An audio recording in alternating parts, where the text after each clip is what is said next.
காங்கிரசுக்கு 36 தொகுதிகள். ராகுலுடன் 1 மணி நேரம் ஆலோசித்த கனிமொழி. டெல்லியில் நடந்தது என்ன? காங்கிரஸ் கட்சியின் மூத்த தலைவர் ராகுல் காந்தி மற்றும் திமுக துணை பொதுச் செயலாளர் கனிமொழி இடையிலான சந்திப்பு நிறைவடைந்துள்ளது. இந்த சந்திப்பின் போது தொகுதி பங்கீடு தொடர்பாக பேசப்பட்டுள்ளதாக விவரம் அறிந்தவர்கள் கூறுகின்றனர். சுமார் 1 மணி நேரம் வரை நீடித்த இந்த பேச்சுவார்த்தையில் எந்த இறுதி முடிவும் எட்டப்படவில்லை. தமிழ்நாட்டில் சட்டசபை தேர்தலுக்கு இன்னும் 2 மாதங்கள் மட்டுமே இருக்கும் நிலையில் அதிமுக கூட்டணி பேச்சுவார்த்தையை முடித்து தொகுதி பங்கீட்டையும் முடித்துவிட்டது. ஆனால் திமுக கூட்டணி இணக்கமாக இருந்தாலும் இன்னும் தொகுதி பங்கீட்டுக்கான பேச்சுவார்த்தை குழுவை கூட அமைக்கவில்லை. இதனிடையே காங்கிரஸ் கட்சியின் பிரவீன் சக்கரவர்த்தி, மாணிக்கம் தாக்கூர், ஜோதிமணி உள்ளிட்டோர் ஆட்சியில் பங்கு என்ற குரல்களை எழுப்பினர். இது திமுகவினர் மத்தியில் கொந்தளிப்பை ஏற்படுத்தியுள்ளது. இதனிடையே ஜனவரி 17ஆம் தேதி டெல்லிக்கு காங்கிரஸ் கட்சியின் எம்பிக்கள், எம்எல்ஏக்கள் அழைக்கப்பட்டனர். ராகுல் காந்தி, கார்கே, வேணுகோபால் உள்ளிட்டோர் ஒவ்வொரு நிர்வாகியுடனும் தனித்தனியாக ஆலோசித்தனர்.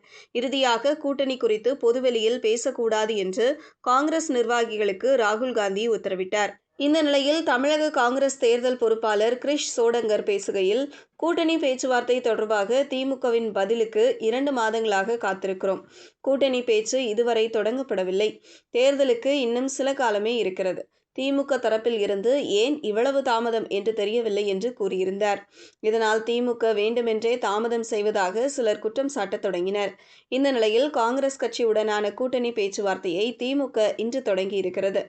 காங்கிரஸ் தலைவர் மல்லிகார்ஜுன கார்கே, ராகுல் காந்தி ஆகியோரை திமுக எம்பி கனிமொழி சந்தித்தார். டெல்லியில் உள்ள ராகுல் காந்தியின் வீட்டில் சுமார் 1 மணி நேரம் இந்த சந்திப்பு நடந்திருக்கிறது. ஏற்கனவே செல்வ பெருந்தகை திமுகவினர் நேரடியாக டெல்லி காங்கிரஸ் தலைவர்களுடன் பேசி வருவதாக கூறியிருந்தார். அதன்படி கனிமொழி மூலமாக முதல்வர் ஸ்டாலின் ராகுல் காந்தியுடன் பேச்சுவார்த்தையை தொடங்கியிருப்பதாக பார்க்கப்படுகிறது. அதேபோல் காங்கிரஸ் கட்சி தரப்பில் 36 தொகுதிகள் மற்றும் 2 ராஜ்யசபா சீட் டிமாண்ட் வைக்கப்பட்டுள்ளதாகவும் விவரம் அறிந்தவர்கள் கூறுகின்றனர். காங்கிரஸ் கட்சி 41 முதல் 45 சட்டமன்ற தொகுதிகளை கோருவதாகவும் இறுதியில் 38 தொகுதிகளுக்கு ஒப்புக்கொள்ளக்கூடும் என்றும் தகவல்கள் வெளியாகியுள்ளன. 2021இல் திமுக காங்கிரஸ் கட்சிக்கு 25 தொகுதிகளை ஒதுக்கியது.